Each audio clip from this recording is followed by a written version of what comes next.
guys care? No? Okay. Do you just wipe the pad on top of the sticker to get the color? Yeah, yeah. So all you do is just, Swipe it? yeah. Okay. You just take that and just rub it right across the top and then wipe it with a paper towel and then it stays on there. So what's the difference? Lee Wilkins at the coat-check room. We're happy to tell you we have your bags. Look at that. What is the difference between the regular distress inks and the distress oxide? We're totally going there. See? Okay, awesome. Well done. Good question. Okay, we're going to talk about oxide. We're going to get you introduced to really what you can do with these. There's some pretty awesome things. So first thing to know when it comes to the ink world, there are two types of colorants. There's a dye or a pigment. Okay, dye is translucent, we can see through it. Pigment is opaque, we cannot see through it. So when you look at different stamp pads, they're either going to be a dye or a pigment. It's what their base is that I think makes them all different. Like when people go, what's the difference between distress and archival? Well, this is a water-based dye, this is an oil-based dye. So it's waterproof, stays on. It's a solvent-based dye. So when you get into those kind of chemistries, you have to just really read the label. But what makes distress different is that it is an ink that is designed to be reactive with water. Meaning when it gets wet, most dye inks when they get wet, they will blend. This will actually wick. This will get away from itself. So if I put color down and I wet it, it wants to get away from itself. So it moves in an outward position. That's what makes this ink different than regular water-based inks. It has the ability to blend, it has the ability to emboss, it has the ability to do all that, but it actually becomes more intense when you wet it. And any other water-based ink, when you wet it, it actually dilutes the color. So that right away is what made distress, okay? But then we wanted to get into oxide, because what I've done is, when I work with my inks, I love working with distress. I love the colors of them. I love that vintage yet vibrant look. However, because it is a dye, you are limited into its function. Dyes are translucent, so if I go into a dark surface, I'm gonna lose that wow factor of my inks. So I said to the chemist, wouldn't it be cool if you could make a pigmented version of distress ink? And he said, oh, you want a pigment pad? I'm like, I don't want a pigment pad. I don't like pigment pads. Pigment pads are normally that spongy pad that's glycerin based, it's really greasy, it hoops up your stamps, it takes forever to dry. I just don't like it. I said, no, what I want, I'll try to find the same color so I'm not cheating. What I want is a pigmented version of distress. Take distress and add pigment to it. It's like, get crazy. Pigment and dye, they can't exist. That's why they have dye and pigment pads. It's like oil and vinegar, right? You can mix it up in the lab, but once they're in there, they're going to separate. They're going to settle. I said, well, wouldn't it be cool if you could figure that out, how to do that? And that was, I think, over 5 years, I think it took them to develop this formulation, of them actually working on it, because I really thought it would be so awesome if you could somehow add pigment to distress. And that's where oxides came in. Oxides are a fusion of dye and pigment. It's the same felt pad, so it's not foam, but it actually contains dye and pigment. But because of its formulation, first of its kind, super complex, it cannot live on a small substrate. So people right away, they're like, oh, I want the mini oxide. It can't, because when it's this small, they do separate. The dye and the pigment separate again, and you can't mix it back up. You can see like in the re-inkers, right? There's your oxide re-inker. Resin, dye, pigment, right? That's what it wants to do. But of course, a re-inker, I can shake it up. Can't shake an ink pad, right? So it's not going to work. So that's kind of the downside, but I don't think so, because I mean, I still use regulation size distress at home. I mean, minis are great for travel, but if you're an inker, this is a pain. Like if I'm doing a card and I don't have the regulation size walnut stain ink pad, I'm like, I can't be bothered. But to each his own. But just know, for people that are kind of doing the waiting game, waiting for mini oxides, it took 10 years for them to figure out how to put distress in a mini ink pad, so who knows. I'll never say never, but I'm not holding my breath. Oxides have the same intensity because we're dealing with a pigment, right? But it is a pigment with a dye, which means when I wet it, it's still going to react, but this is going to oxidize, which means there's something in here that we've added that will actually make it turn white as it dries. Oxidize gives it that really cool distressed look. And this little swatch shows you distress ink with water, oxide with water. And different colors, the more water you add, the more it will oxidize. Do you always have to wet it? No, you could just stamp with oxide, it's a pigment ink, and off you go. You can emboss with it the same way you emboss. So if you wanted to let's say, stamp in Salty Ocean on a craft tag and emboss it in clear embossing powder, you'll have this bright, vibrant blue embossed design. So you can use it really on anything that you want, but just know that the effect is going to be quite different. Like frayed burlap's crazy when it oxidizes. Kind of gets a little green. And although this looks like it would be chalky and rub off, it doesn't. It's an oxide. And every time you wet it, it will continue to oxidize. So if you just added more water and more water and more water, it will continue to oxidize again and again. But it has its benefits, so that's what I'm going to demo. Because it actually has some really cool perks or features as to what you can do with it. So we're going to go in and work, and we know already that we're going to work on this for our inks, because we don't want to make a muddy mess. So I'm just going to go in with my ink pads, and I'm going to press them down onto the craft mat. Remember, ink is suspended, so in order to get ink out of the pad, you must press down on the pad, right? You can't just touch it. If you touch it, you're not going to have enough ink that comes out. You need to press some of that ink out of there. And your ink pads hold a ton of ink, really. Most people, I think, over ink their ink pads because they just expect them, like when they touch them, to just ooze out magic, and it doesn't. All right, let's put some colors down. We're gonna take some water, spray that, take our tag. Now we're gonna go in and learn about layering. You're gonna make a print, and you're gonna get what you get, and you don't go thick. Okay, when you're doing any kind of inking, really, you gotta remember, you need a shirt that says that. Here's why. Wet on wet will blend, and wet on dry will layer with any medium you have. So if you're using wet inks or wet paints or wet oxides, if you put wet into wet, it will blend together, right? If you ever do watercolor, you know that working on that wet thing, you get these beautiful blends of color, these unpredictable colors. But wet on dry layers. So just drying it with a heat tool, it's still not totally dry. It's not crispy dry, but it's dry enough. Now when I go back in, that is just going to layer on top of what I did. It's not going to mix or blend with what I did before. Now, oxides are very unique in the fact that because it is a pigment and it's opaque, it can sit on top of each other indefinitely without ever making mud, right? If you have distress ink, if you put orange over green and you see through them, you have a beautiful shade of brown. All right. But if you don't like brown, oxides are really going to be that kind of game changer, but you still have to follow the rules. If you don't go in and at least dry those layers, you will end up with mud. Now, my rule is if you look, you dry, right? So if you're dabbing around and you're like, what am I doing? Well, you're drying it right now is what you're doing. And I look at my palette and I see what's going on. So if it looks like mud, it is, right? So if you don't like the way something is going, just get rid of some of that and introduce some new flavors. I think I want some more pink, right? I want to put some more pink raspberry down. You can't contaminate your oxide, so don't worry about where you put a color.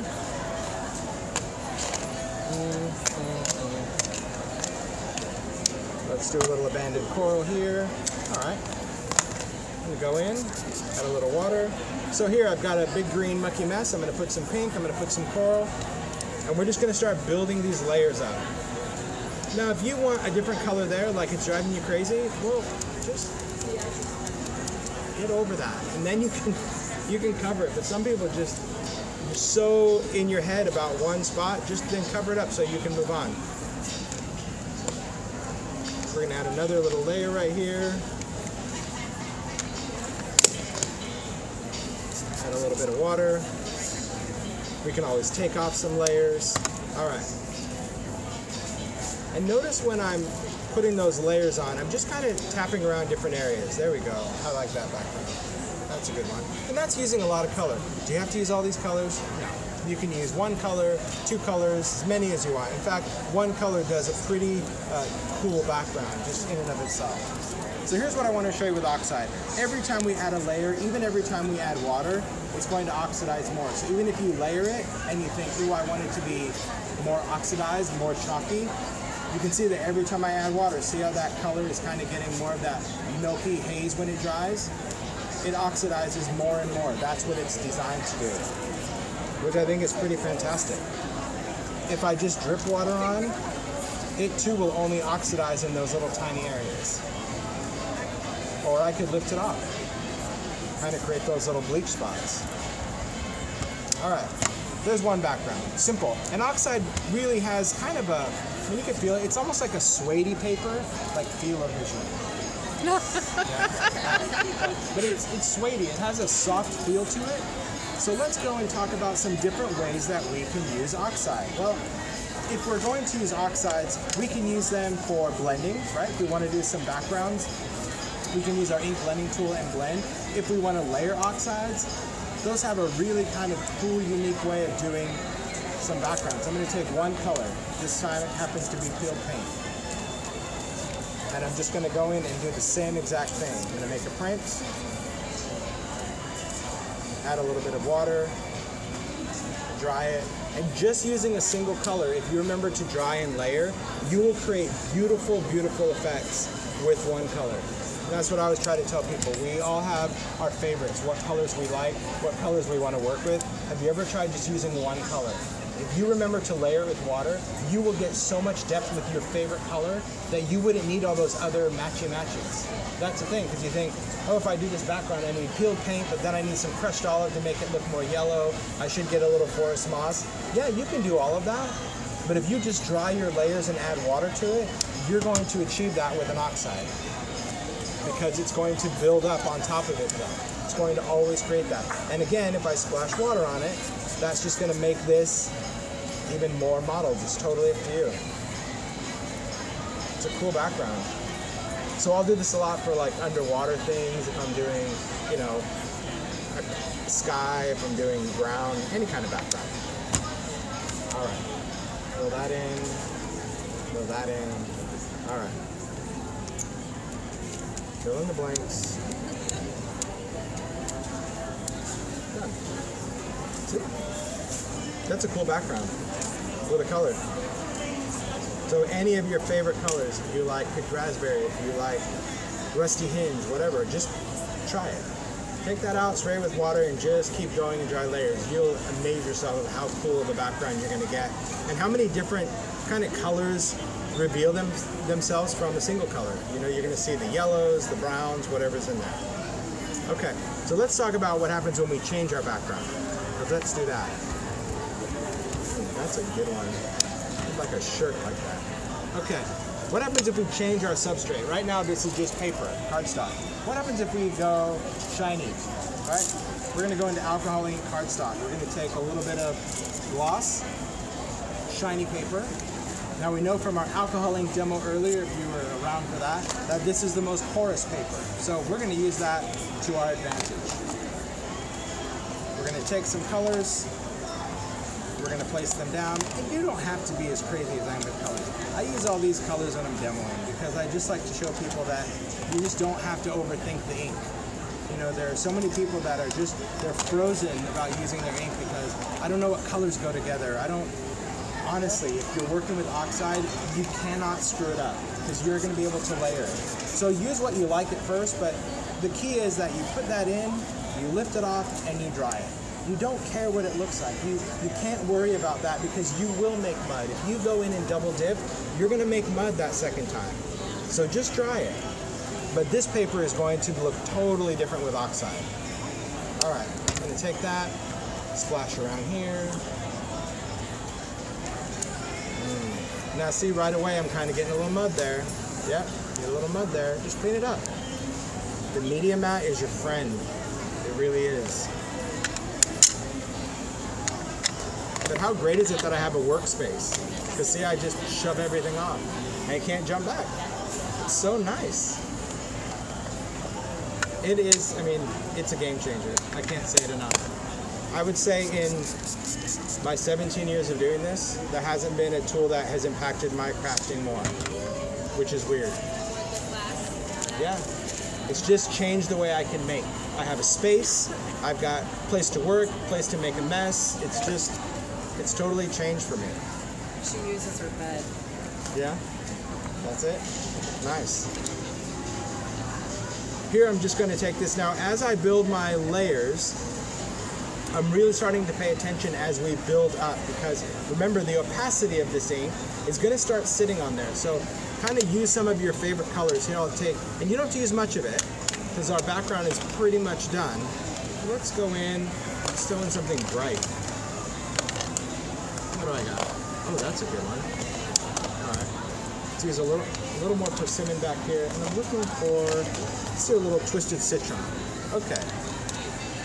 And a little peacock feathers, just because we can. Okay. So a little bit of water. We're in the home stretch with this one. I'm going to go in and just make our prints. Print. So that totally changed it. It was getting a little murky. Putting those brighter colors on there really brought that back. But you'll see that as we add these layers, our glossy paper, our surface that was so shiny and so bright, is not so much anymore. But that's okay, we're going to fix that.